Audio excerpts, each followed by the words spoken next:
अगर तुमने पार्ट 1 और पार्ट 2 देखा है तो शायद तुम्हें ऐसा लग सकता है कि ये कहानी सिर्फ दर्द भरी है, लेकिन नहीं। हर कहानी का एक आखिरी चैप्टर होता है और हर नीट एस्पिरेंट की ज़िंदगी में एक ऐसा दिन ज़रूर आता है जब वो डिसाइड करता है या तो मैं बदलूँगा या टूटूँगा। एक रात वही रूम था, वही किताबें थी, वही एनसीईआरटी, सब कुछ वही था, लेकिन इस बार एक चीज़ अलग थी। इस बार उसने कहा था कि मैं परफेक्ट नहीं हूँ, लेकिन मैं रुकूंगा भी नहीं। अब उसने सोच लिया था कि मैं अपना 100% डिवोट करूँगा। ये जो 9-10 महीने बच रखे हैं, इसमें मैं अपना 100% डिवोट करके जो मेहनत मैं नहीं करा, जितना मेरे अंदर पोटेंशियल था, भाई हर एस्पिरेंट को पता रहता है कि मेरा पोटेंशियल कितना है, सबको पता रहता है। तो उसको पता लग चुका है और वो स्टार्ट कर चुका है।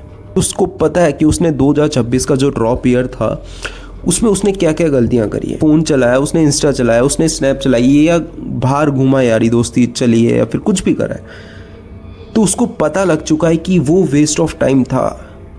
आज वो चीज़ मेरे काम नहीं आ रही है, आज वो चीज़ मुझे हेल्प नहीं कर रही है। आज वो चीज़ मैं अगर डूबा हूँ, मैं घबरा रहा हूँ, मैं परेशान बैठा हूँ, तो मेरे पास कोई नहीं आ रहा है। ना वो दोस्त आ रहा है, ना वो रिश्तेदार आ रहा है, और ना वो टाइम आएगा लौट के। इसीलिए उसने डिसाइड कर और अपनी टेबल के सामने एक चीज़ लिख दी है, या तो बदलूंगा या टूटूंगा। That's it. उसको पता है कि कंपटीशन किस लेवल का चल रहा है, उसको पता है कि किस लेवल पे बंदे पढ़ रहे हैं। दिख रहा है, रिजल्ट आया है, पता लग रहा है। 690 प्लस 138 बच्चों के, सोच सकते हो कि किस लेवल का पढ़ रहे होंगे बच्चे।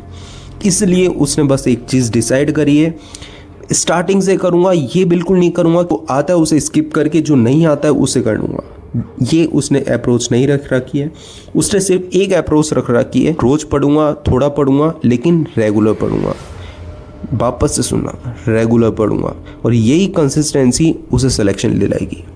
अब सिर्फ दिमाग में उसकी एक ही चीज़ चलती है और वो है सिलेक्शन, क्योंकि वो समझ चुका है कि अगर मैं नेगेटिव थॉट्स अपने दिमाग में रखूँगा, नेगेटिव लोगों से मैं कॉन्टैक्ट में रहूँगा या उनकी बात सुनूंगा, तो मेरे को ही दिक्कत है, मेरे को ही हार्म मिलेगा, मैं ही परेशान होऊंगा, मेरा ही दिन खराब जाएगा, मैं ही नहीं पढ़ पाऊंगा। इसलिए उसने उन सब चीज़ों से दूरी बना ली है।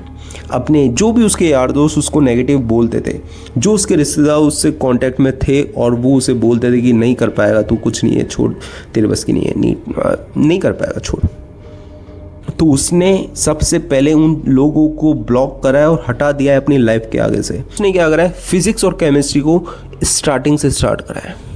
ये सबसे बड़ी बात है, क्योंकि बहुत से बच्चे क्या करते हैं कि स्किप कर देते हैं कि नहीं यार इतना तो आता है, थोड़ा बहुत आता है, जो नहीं आता उन्हें पढ़ते हैं, और यही सबसे बड़ी गलती होती है।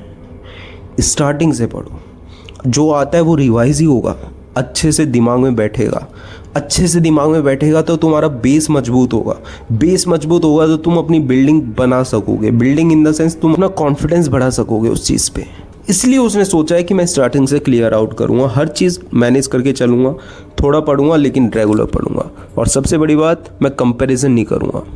स्टार्टिंग में बहुत कंपैरिजन करता था कि ये है वो है, मेरा दोस्त इतने मार्क्स ला रहा है, वो इतने अच्छे कर रहा है, उसका सिलेक्शन हो गया, ड्रॉप ईयर वेस्ट कर लिया, उसने पढ़ लिया और वो सिलेक्शन ले गया।